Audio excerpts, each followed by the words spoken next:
И поречиси 3 месеци од бербата, тетовската јаболка се уште стои во магазините и подрумите. Јаболко производителите велат дека нема никаков откуп, иако во овој ќе го продаваат по многу ниски цени. Ако не се продаде, сиот род ќе го фрлат на депонија. Па има едно 400 дрва има.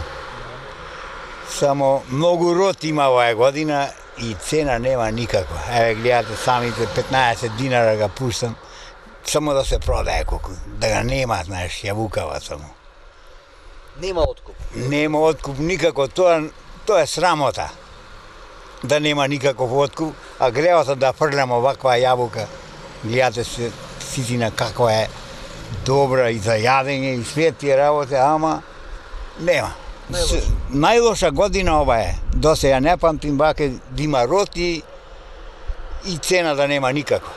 Цена нема никаква. 15 динара, 10 динара, толку ваке да седиш денаска на мраса одека. Многу слабо. Не сме задоволни.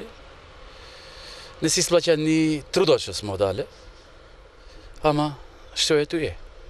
Колку имате род година? Род има доста.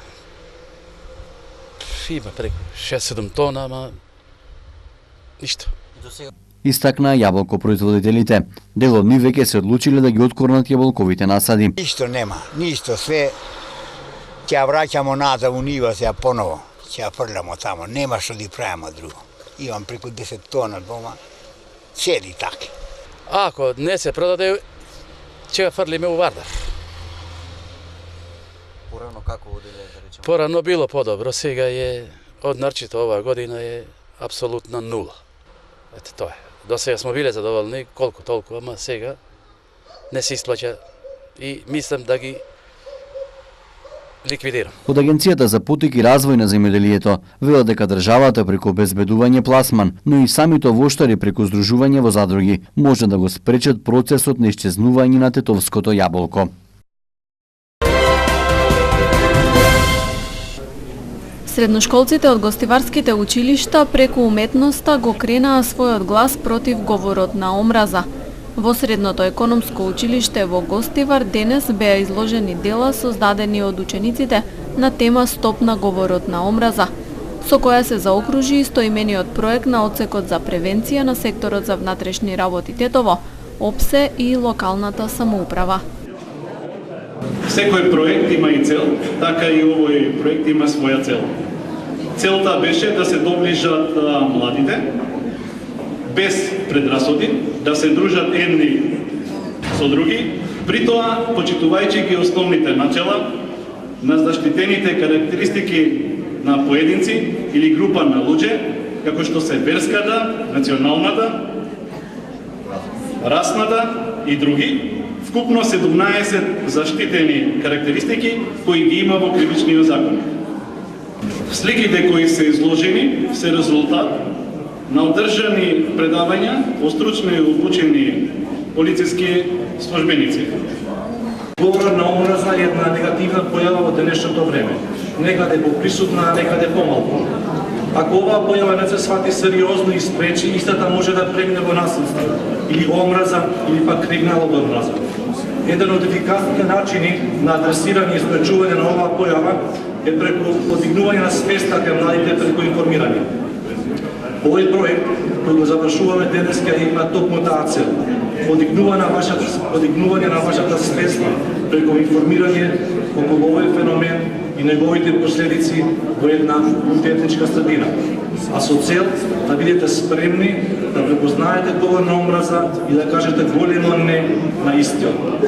Сакал да изразам благодарност до сите ученици, нивните ментори кои учествуваа во оваа активност, каде што преку нивните убави цртежи испраќаат јасни и јаки пораки и веќе покажуваат дека постои едно високо ниво на свест и информираност меѓу вас. На изложбата беа избрани 10 најуспешни слики за кои на авторите им беа доделени пригодни награди и признанија. Проектот Стоп на говорот на омраза стартуваше на почетокот на декември годинава и со него вкупно беа опфатени над 2500 ученици во прва година од 6 тетовски и 4 гостиварски средни училишта. Преку обуки и креативни работилници тие се информираа како да го препознаат говорот на омраза, како да се воздржат од истиот и кои можат да бидат личните и општествено негативни последици.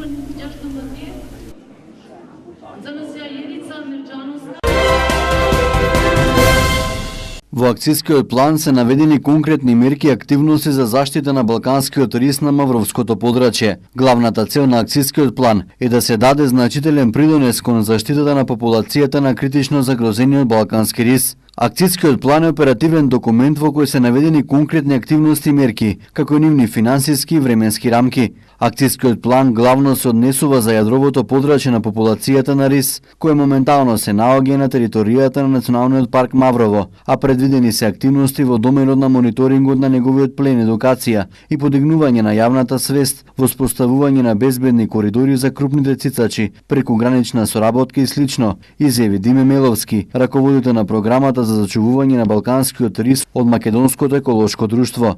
Акцијскиот план денеска беше промовиран пред сите засегнати страни во Националниот парк Маврово од страна на Македонското еколошко друштво. Истиот треба да се спроведе до крајот на 2020 година. Проценките се дека популацијата на рисот во Југозападен Балкан изнесува околу 40 возрастни единки. Поради ваквата статистика, балканскиот рис е сместен во категоријата на критично загрозен, според еден од критериумите на Меѓународната унија за зачувување на природата. Полицијата лиши од слобода 46 годишен тетовец кај кого е пронајден хероин. Тој е задржан во полициската станица Тетово и по целосното расчистување на случајот. Против него ќе следува соодветен поднесок. 20 годишен тетовец пак вчера пријавил дека околу 15 часот и 45 минути во тетовската населба Дреновец физички бил нападнат од две лица кои ги знаел, а кои во нападот користеле тупаници и тврди предмети. Се преземаат мерки за расчистување на случајот. Од СВР Тетово информација дека 62 годишник од тетовското село Радиовце вчера пријавил тешка кражба во црквата Свети Атанасије, која се случила помеѓу 24 и 25 овој месец. Откако насилно ја отвориле влезната врата, засега непознати сторители од иконата во црквата одзеле околу 2000 денари во разни поени. Извршени увити се работи на откривање на сторителите. Од тетовската полиција информираат дека 46 годишната жителка на тетовското село Брвеница, која нејзиниот син ја пријави за исчезната, вчера попладне се вратила дома. Денеска е објавен јавен повик за финансиска поддршка во земјоделството и руралниот развој. Се работи за мерката инвестиции во материјални средства на земјоделски стопанства од ИПАРД 2. Програма која овозможува неповратна финансиска поддршка во износ од 60 до 70% од вредноста на вкупно прифатливите трошоци на инвестициите.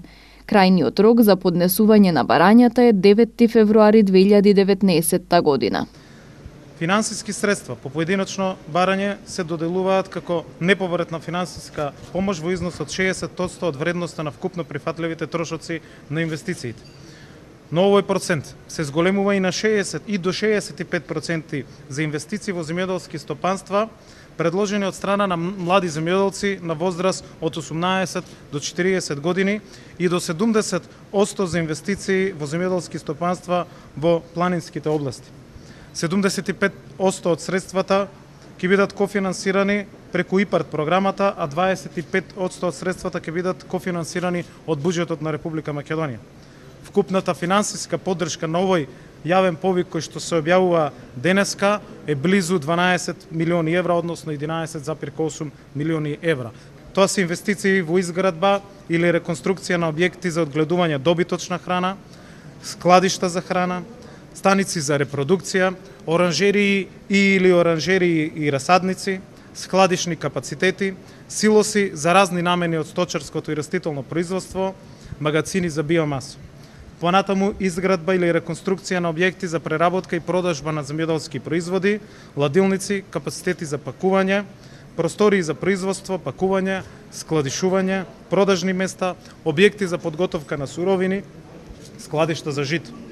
Исто така, јавниот повик поддржува инвестиции во садење или пресадување повеќе годишни дрвја и растенија, како и инвестиции во нови машини и опрема, односно земјоделска механизација и опрема за повеќе намени. Дополнително повикот вклучува инвестиции за наводнување на фарма, набавка на специјализирани транспортни возила, развој на инфраструктурата и други инвестиции. Тетово утре ќе биде домаќин на 42-иот меѓународен меморијален турнир во одбојка Бранко Хаджилјовски Чајка. Годинава ќе биде во знакот на женската одбојка, при тоа учество ќе земат одбојкарските клубови. Рудар Плевља од Црнагора, Работнички од Скопје, Универзитет и Бамикор од Тетово. Турнирот започна уште минатиот четврток кога играат тетовските екипи, а продолжува утре во 14 часот со надпреварот помеѓу екипите на Рудар и Работнички. Во 16 часот ќе се игра надпреварот за трето место, додека во 18 финалниот надпревар. Пошто во 19 часот ќе биде свеченото затворање и доделувањето на пехарите. Надпреварите ќе се одржат во салата на основното училиште Гоце Делчев во Тетово. Организатор на турнирот е Одбојкарската федерација на Македонија и семејството Хаджилјовски од Тетово, поддржан од Агенцијата за млади и спорт. Со промената на годишните времиња во случајов есен кон зима, секако настапува и промена на начинот на исхрана.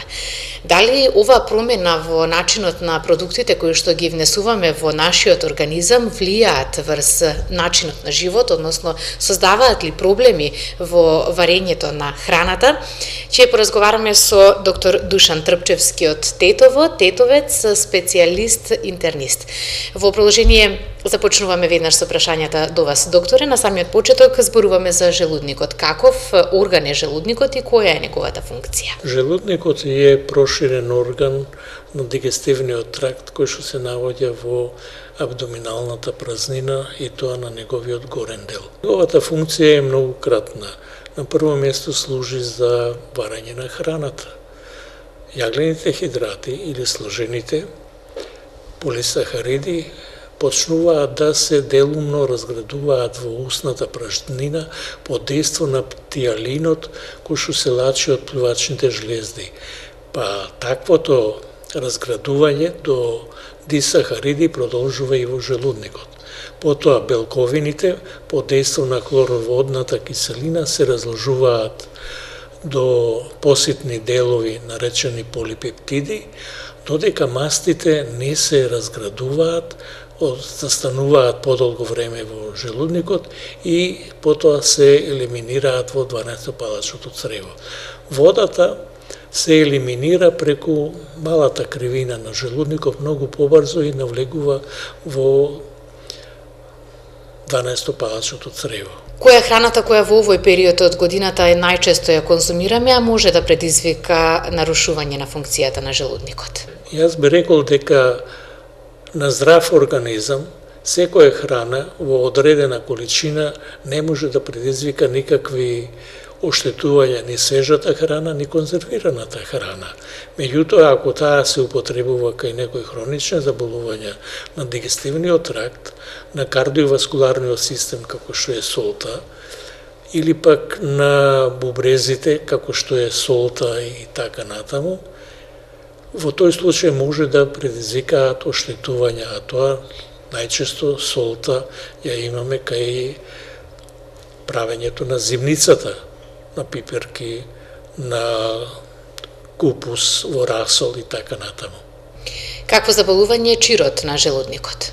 Чирот на желудникот е фактички оштетување на слузницата на желудникот. Желудникот има 3 слоја. Слузничен дел, кој што е внатрешен, средниот дел е мускулен слој и надворешниот е опоната на желудникот. Значи, внатрешниот слој на желудникот се оштетува и почнува појавата на чир. Тој може да биде акутен и може да биде хроничен. Хроничниот чир има нешто многу поголеми димензии, од 1 до 2 сантиметри во диаметар, а акутниот може да биде многу помал и само на лигавицата. Дури овој акутниот може и самиот од себе да се излечи со соодветна исхрана и така. Може да биде чирот и единичен, значи само еден, или пак да бидат повеќе чирови, 2, 3 и така натаму. Лекувањето на чирот е во тесна врска и со неговото настанување. Ако имаме зголемување на хлороводната киселина, на пепсинот од желудникот, или ако потребуваме некои лекови, како што се, например, средствата за лекување на реума, аспиринот, наклофенот, ибупрофен, гликокортикоидите, или пак да речеме, ако имаме населување на бактеријата Хеликобактер пилори во долниот дел на желудникот, таа може да предизвика и чир, па дури нешто пострашно од чирот, нели, малигно заболување. Затоа во тесна врска со ова се состои и неговото лекување. Например, се употребуваат лекарства, се употребуваат ендоскопски лекувања во случај на компликации на крварење и третиот начин е оперативно лекување, кој може да биде, да речеме, со сушивување или сутура на чирот, отстранување на чирот, понатаму, да речеме, парцијална или делумно сечење на желудникот, тотално сечење на желудникот.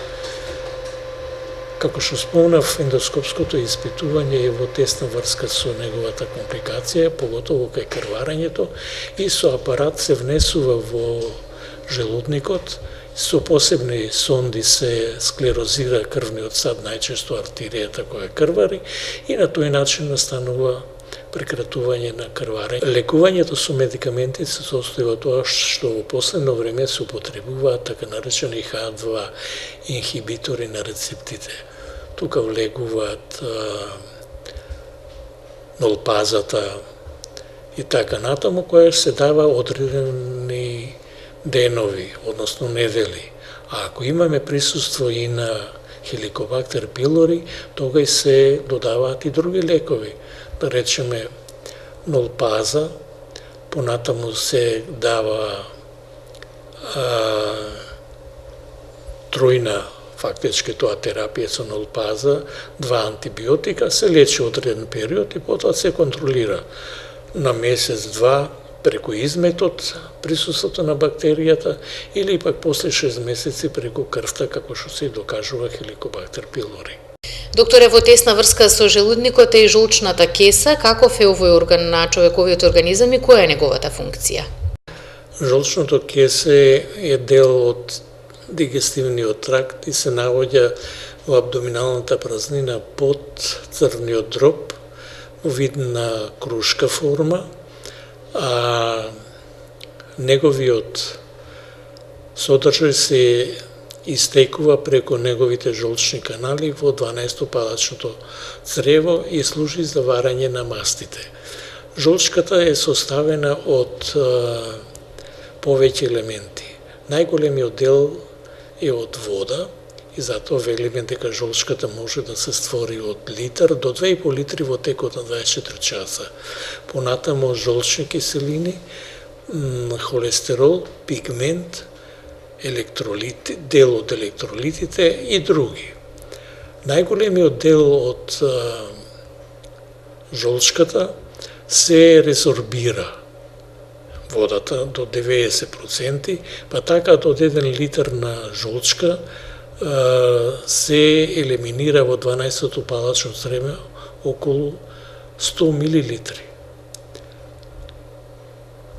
Од повеќе, да речеме, количини створени за 24 сата, по количината се наголемува. Жолчката служи за варење на мастите и само се ствара, односно се излачува под дејство на хранителните материи. Најповеќе се лачи при така наречените незаситени масни киселини. Тие делуваат стимулативно и на тој начин храната, мастите се преработуваат.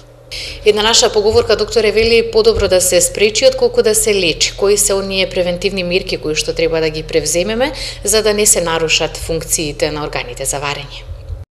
На нормалниот организам не му требаат превентивни мерки во колку храната се употребува во нормални количини, да не се претерува со истата, да речеме јаглените хидрати, лубеницата, грозјето и така натаму.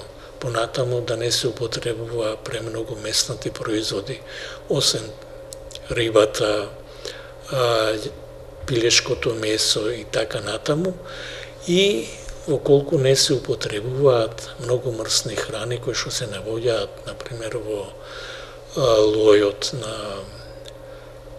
телешкото месо, на кокошкиното месо, на крављото месо и така натаму, или пак помала употреба на кафења, помала употреба на руски чај, помала употреба на други надразливи средства, како што е алкохолот, кој во нормални количини, кај нормални луѓе може да се употребува и до една чашка на ракија и една чашка на вино. Или наместо вино, половина шише пиво, али да нема тоа претерување 200-300 грама на, или повеќе на жесток алкохол, повеќе периоди, од недели, месеци, па и години, него тоа да се користи во мала количина. Љуто во сосема мала количина на здрав организам, а кај болното оштетување на организмот, тогаш се забранува. Се забранува кафења, се забранува премногу употреба на солена храна, како што е туршијата или конзервираната храна. И така, затоа велам дека на здрав организам не му треба никаква превентива во однос на овие хранителни продукти. А се разбира кај болните системи, како што е дигестивниот тракт, кардиоваскуларниот систем, понатаму и урогениталниот систем, му треба соодветни лекувања, што треба матичниот лекар да му се објасни, односно што треба он да објасни на пациентот како треба да користи. Докторе Трпчевски, ви благодарам за учеството во оваа емисија. Благодарам и јас. Благодарам и јас што ме поканевте на оваа емисија. Сум бил порано, а и во иднина се надевам дека ќе бидам понатаму присутен на вашата КИС телевизија. Во Бања Лука се уште е тензично по синоќешните протести во центарот на градот.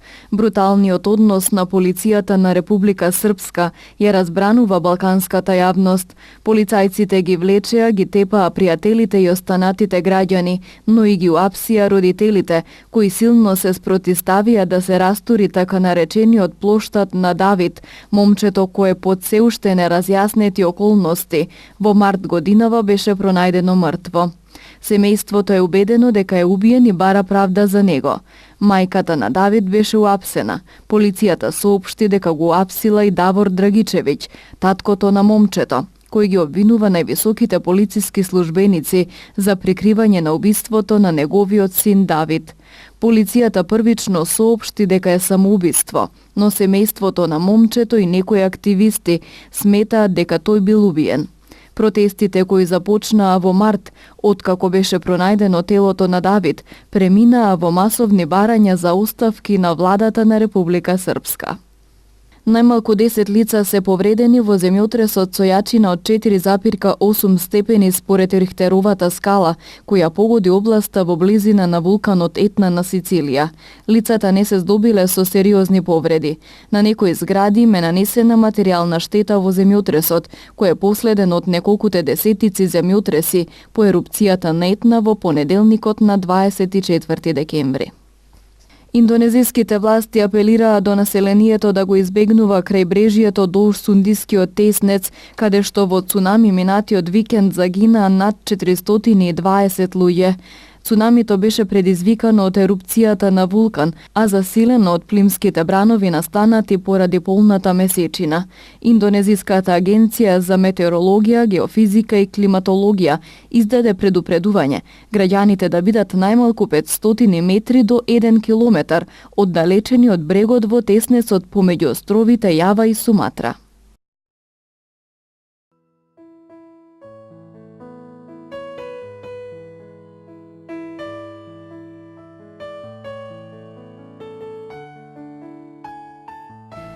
Времето денес беше сончево и студено, со слаб северозападен ветер.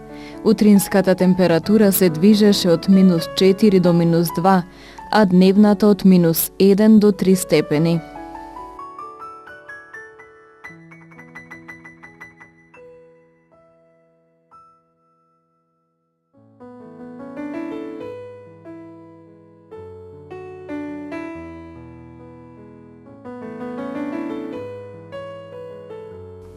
Утре не очекува стабилно и суво време со ниски утрински температури и со слаб до умерен северозападен ветер. Утринската температура ќе се движи од -6 до -2, а дневната од -1 до 5 степени.